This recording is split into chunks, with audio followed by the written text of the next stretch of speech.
chopping onions. Oh, hello.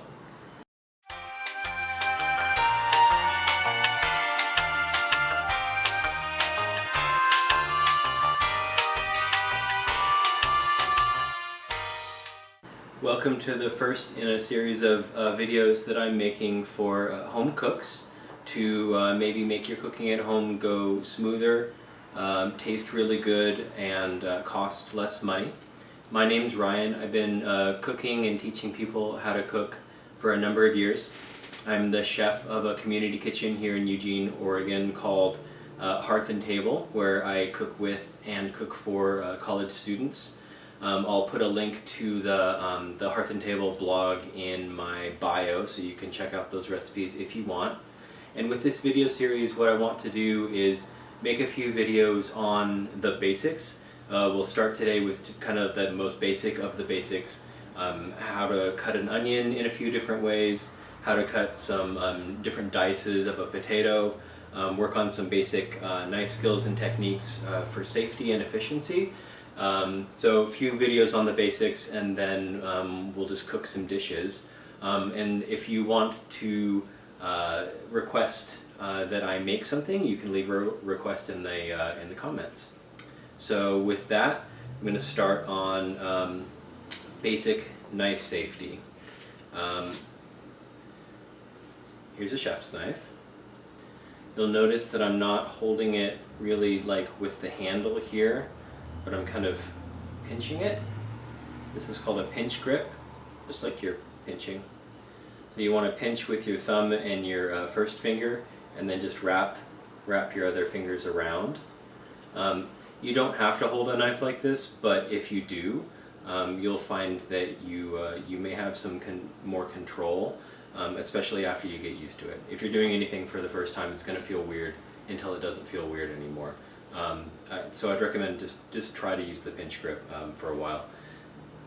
Your other hand is actually, how you hold your other hand is more important than how you hold your knife, because this is the hand that you can cut. So you may or may not have heard of the claw grip before. So you don't want to hold your item kind of like how you're used to holding things with your fingertips. You almost want to curl up a little bit. So you're almost holding it with your fingernails. So you hold the item like you hold it normally, and then just kind of choke up a little bit, and then protect your thumb behind your fingers. When I am teaching people how to cook, it's the most common injury is somebody forgetting, leaving their thumb out, and getting stuck with the knife.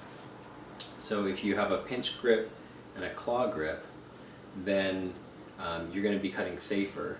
And actually, if you cut safer for a while, then you're going to speed up. So cutting safe is the way that you can eventually cut fast.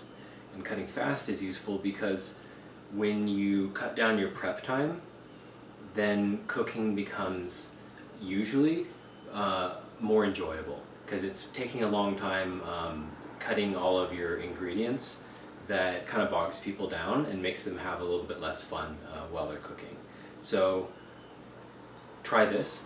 Eventually you'll speed up, you'll spend less time in the kitchen, and you'll get to your finished dish a little bit faster. With the onion here, I want to show a couple of different cuts. Okay, I want to show you all a couple of different ways to cut an onion, but actually, to back up a second, I want to go over a couple of quick points. One, I've got a wet towel, just a kitchen towel, under my cutting board. This keeps it from jiggling around. I illustrated that on the last take, but then the camera fell over, so I'm not going to do that again. But just trust me, if I jiggled this, it's not going, I'm jiggling a little bit here. It's not going anywhere. If your cutting board's sliding around, you're more likely to cut yourself, and it's just going to be more of a headache. So wet towel underneath also helps for cleanup. Main complaint when folks are cutting onions is that it makes them cry. It's an emotional time. There are 1,000,001 different remedies for this. The one that I found works the best is having a sharp knife. A sharp knife will actually slice through the onion and not mash it so much. Mashing it actually releases more of those kind of volatile chemicals into the air that make us cry. So try to get your knife as sharp as possible. Notice too the kind of knife I'm using. This is just a basic, like if you were working in a commercial kitchen and they had knives available to you, it would be this kind of knife. It's not a fancy knife. I've got a couple of knives that are a little bit fancier, but I want to use this one. This was like $7.99 at my local restaurant supply store. I'm sure you can find them online. Really inexpensive, but they come sharp and they're pretty easy to sharpen. So if you don't already have a chef's knife that you like, just get a cheap one like this. Take good care of it. Hone it often. I'm going to show you how to do that, and it'll be a lot easier to get through your prep part of your cooking. So to hone it, I'd recommend, you've seen chefs kind of do this. You can do that if you want, but I'd recommend, especially if you're learning, to hold it straight up and down. In fact, if you get a little wet rag right here, that's even safer. That'll kind of anchor the honing steel. And you want to go from the heel of the blade to the tip of the blade, and the heel of the steel to the tip of the steel at the same time. So heel and heel to tip and tip on either side. You want to keep an angle that kind of mirrors itself on both sides. It's around 20 degrees. How do you know it's, how do you find 20 degrees? Well, here's 90 degrees, right? That's obviously wrong. You're going to cut that in half once, you're at about 45, and then cut it in half again. Heel and heel, tip to tip. Just try to mirror it on either side.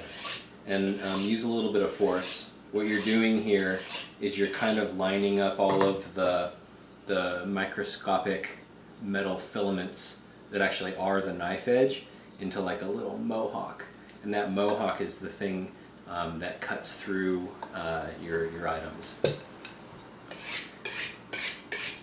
So keep your knife nice and sharp that way.